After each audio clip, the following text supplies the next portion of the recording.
Ladies and gentlemen, as many of you would know, 2GB's Alan Jones is a very strong supporter of the clubs and an opponent of this policy. Alan couldn't be with us this evening, but he has sent us this video message.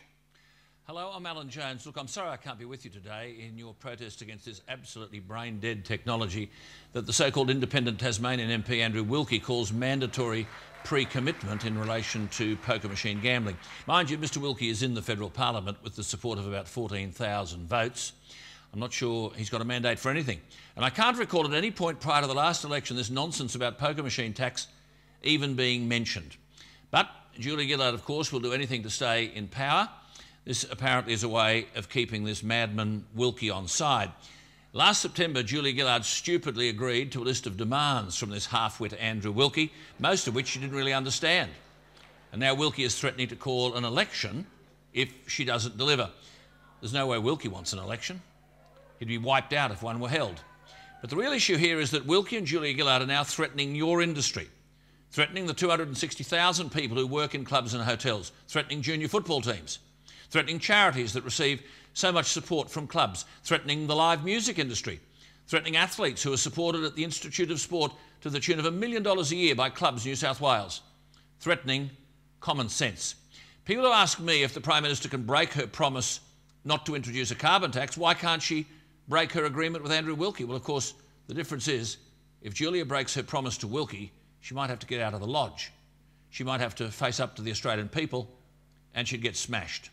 So, of course, self-interest is coming first here for Julia Gillard. Your interests don't count.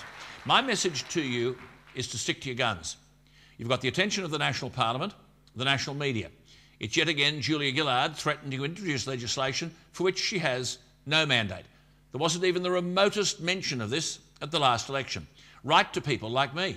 Write to your local MP. Write to the media. Ring talkback radio, write letters to the editors of newspapers, but write to Julia Gillard, Parliament House, Canberra, bombard them with correspondence.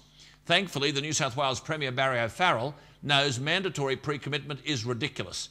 And that's why he's publicly backed you in your fight with Wilkie and the Prime Minister. Indeed, he says he'll back you all the way to the High Court if that's what it takes. So you've got powerful support. You need to keep morale up, keep talking to staff, keep believing in the good work that you do. There are some dumbbells running this country, but against that, most government MPs do value what clubs contribute to the economy and to the community. But of course, Julia Gillard values her own political existence more than anything else.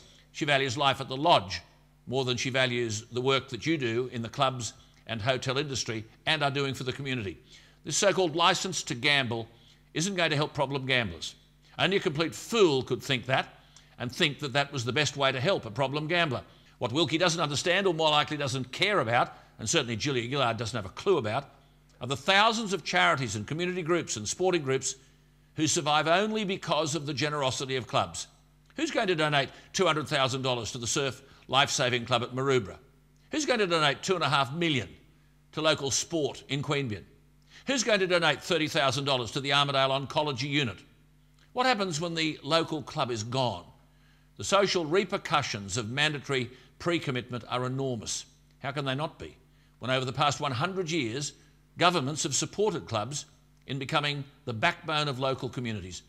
Now, one independent MP who's got 14,000 votes in Tasmania and 72 gutless Labor MPs are content to break the community's back. Well, between us, it won't happen. You can't let it happen. Make your voice be heard. It only takes 100 voices to create a roar, and there are 10 million club members across our country. That's more than enough for every Labor politician in the country to hear you, to hear me, and to wake up. Believe in the goodness of what you do. Back it with an active commitment to making sure that the Wilkies and the Gillards of this world don't prevail. And as I say over and over again to Julia Gillard, and I say also to Mr Wilkie, go away. Get out of our lives. We've heard you. We don't like you. We don't like what you say. Leave us alone and go away. To you people, I say, keep doing wonderful work. Keep up the morale. Remember what I say many times about Edward Paul Abbey, the author and essayist who once said, a patriot must always be ready to defend his country against his government. Well, that defence has begun in earnest against Julia Gillard, Wilkie and this wretched government. With every effort that's available to us, we must continue the defence of your business, your job and your country. I'm Alan Jones.